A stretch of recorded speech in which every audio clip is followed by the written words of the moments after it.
കുട്ടനാട്, ഇടുക്കി, ഏറ്റുമാനൂർ സീറ്റുകൾ ഏറ്റെടുക്കാനുള്ള കോൺഗ്രസ് നീക്കത്തിൽ കേരള കോൺഗ്രസ് ജോസഫ് വിഭാഗത്തിന് കടുത്ത അതൃപ്തി. ഒരു പാർട്ടി നിന്നാൽ മാത്രമേ വിജയിക്കൂ എന്ന് പറയുന്നത് ശരിയല്ലെന്ന് Kerala Congress chief coordinator Appu John Joseph പറഞ്ഞു. 10 സീറ്റിൽ തന്നെ മത്സരിക്കുമെന്നും അങ്ങനെയല്ലെന്ന് ആരും പറഞ്ഞിട്ടില്ലല്ലോ എന്നും അപ്പു ജോൺ ജോസഫ് 24-നോട് പറഞ്ഞു. ഒരു പാർട്ടി നിന്നാൽ മാത്രമേ ജയിക്കുകയുള്ളൂ എന്ന് പറയുന്നത് ഒരു മുന്നണി സംവിധാനത്തിന് ചേർന്ന ഒരു സംസാരമാണെന്ന് തോന്നുന്നില്ല. അത് ഒരു മുന്നണി സ്ഥാനാർത്ഥി നിന്നാൽ ജയിക്കും, അത് മാത്രമാണ് ഇപ്പോൾ ചർച്ചാ വിഷയമുള്ളൂ. അങ്ങനെ ആരും പറഞ്ഞില്ലല്ലോ. ജോസഫ് സാർ അത് പറഞ്ഞിട്ടുണ്ടല്ലോ. അങ്ങനെ ആരും പറഞ്ഞിട്ടില്ല. അത് ചുമ്മാ ഇങ്ങനെ ഓരോ കോണുകളിൽ നിന്ന് വരുന്ന വാർത്തകൾ മാത്രമാണ്.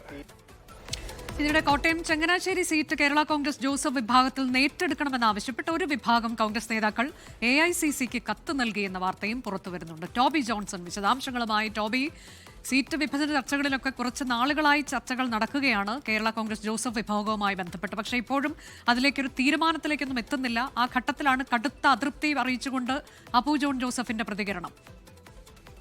അനുജ, തീർച്ചയായിട്ടും ഇപ്പോൾ നമ്മൾ കണ്ട ഏറ്റവും അവസാനമായിട്ട് കോൺഗ്രസിന്റെ ഭാഗത്തുനിന്ന് വന്ന ഒരു റിയാക്ഷൻ എന്ന് പറയുന്നത് AICCക്ക് ചങ്ങനാശ്ശേരി സീറ്റ് ഏറ്റെടുക്കണമെന്ന് ആവശ്യപ്പെട്ടുകൊണ്ട് ഒരു കത്ത് നൽകിയിരിക്കുന്നു.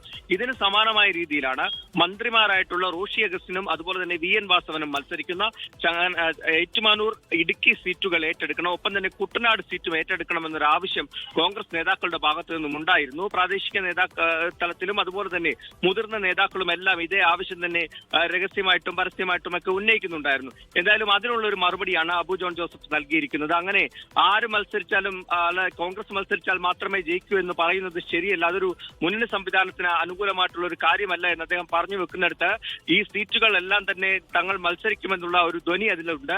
എന്തായാലും 3 സീറ്റുകളെങ്കിലും ഏറ്റെടുക്കാനുള്ള ഒരു നീക്കമാണ് കോൺഗ്രസ് നേതൃത്വം നടത്തുന്നത്. അത് എന്തായാലും സമ്മതിക്കില്ല, അതെന്തായാലും അനുവദിക്കില്ല എന്നുള്ള ഒരു നിലപാട് തന്നെയാണ് കേരള കോൺഗ്രസ് എമ്മിനുള്ളത്. കഴിഞ്ഞ ദിവസം, അതായത് സതീശന്റെ യാത്ര തിരുവനന്തപുരത്ത് എത്തിയ ദിവസമാണ് ഒരു ചർച്ച നടന്നത്. ഉഭയകക്ഷി ചർച്ച എന്ന പേരിൽ ആദ്യമായി ഒരു അരമണിക്കൂർ നേരം നേതാക്കളുമായി മോൻസ് ജോസഫും BJ ജോസഫുമായും സതീശൻ കൂടിക്കാഴ്ച നടത്തി. എന്തായാലും ആ ചർച്ചയിൽ കാര്യമായിട്ടുള്ള തീരുമാനങ്ങളൊന്നും തന്നെ ആയിട്ടില്ല. അതിനുള്ള പ്രധാനപ്പെട്ട കാര്യം ഇതുതന്നെയാണ്. ഈ സീറ്റുകൾ വിട്ടു നൽകണമെന്നുള്ള ഒരു ആവശ്യം കോൺഗ്രസിന്റെ ഭാഗത്തുനിന്നും ഉണ്ടായതാണ്. അതിനൊരു വിട്ടുവീഴ്ചയ്ക്ക് തയ്യാറല്ലെന്ന് കേരള കോൺഗ്രസ് പറയാനുള്ള കാര്യം. എന്തായാലും കോൺഗ്രസ് നേതാക്കളിൽ പലർക്കും സീറ്റുകൾ ഏറ്റെടുക്കണമെന്നൊരു ആഗ്രഹമുണ്ട്, പക്ഷെ അതിന് തയ്യാറല്ല. എന്തായാലും ചില വിട്ടുവീഴ്ചകൾ, ചില വെച്ചുമാറലുകൾക്ക് കേരള കോൺഗ്രസ് തയ്യാറാണെന്നുള്ള സൂചന കൂടി പുറത്തു വരുന്നുണ്ട്. വരും ദിവസങ്ങളിൽ അതാണോ സംഭവിക്കുക? അതിനപ്പുറത്തേക്ക് സീറ്റ് ഏറ്റെടുക്കാൻ ശ്രമിച്ചാൽ അത് കേരള കോൺഗ്രസിന്റെ പ്രതിഷേധങ്ങൾക്കും കാരണമാകുമെന്നുള്ള സൂചന തന്നെയാണ് പുറത്തു വരുന്നത്. അനുജ, കുട്ടനാട്, ഇടുക്കി, ഏറ്റുമാനൂർ സീറ്റുകളുടെ കാര്യത്തിലാണ് ഇപ്പോൾ വലിയ ഭിന്നതയിലേക്ക് കേരള കോൺഗ്രസ് ജോസഫ് ഗ്രൂപ്പ് കടന്നിട്ടുള്ളത്. ലോകത്തെവിടെയായാലും ഏത് സമയത്തും 24 വാർത്തകളും ഓഗ്മെന്റഡ് റിയാലിറ്റി പാക്കേജുകളും എക്സ്പ്ലെയിനറുകളും വിശദമായി കാണാൻ ഞങ്ങളുടെ YouTube ചാനൽ നിങ്ങൾക്ക് സബ്സ്ക്രൈബ് ചെയ്യാം.